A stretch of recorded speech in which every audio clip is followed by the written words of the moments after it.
So is language itself entirely a learned skill, or is there an inbuilt capacity to make language in the brain of every one of us? To find out, Derek Bickerton studies the evolution of new languages called Creoles that were created by the children of slaves. Hello. Hello. He's in Amsterdam, interviewing Creole speakers from Suriname, South America, a former Dutch colony. Kunt u zeggen, ate faka kotibe? Ate faka kotibe. Kotibe. Ja, kunnen we het ook zeggen. Andi ate kotibe. Funyadinya. Ja, die is goed hoor. Mike di mi. Funyadinya. Als we het zo doen, is het dan beter? Ja. Okay. But you can say, mi hai di buku mi, kok akeni liba without food.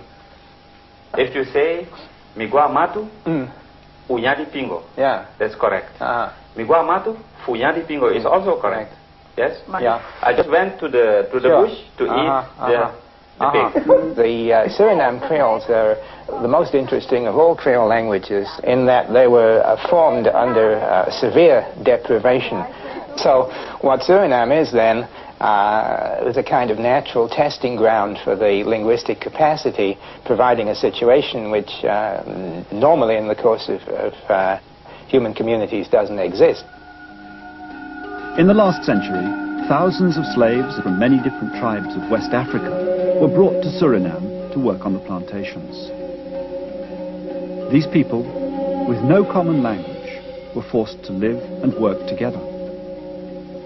Many slaves escaped into the jungle and formed their own communities. With no language in common, they improvised a makeshift form of communication called pidgin, crude sequences of words with no grammar.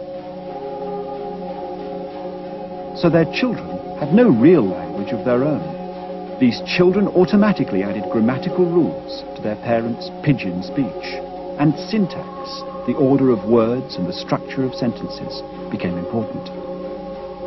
So a new, true language called the Creole was created in a single generation.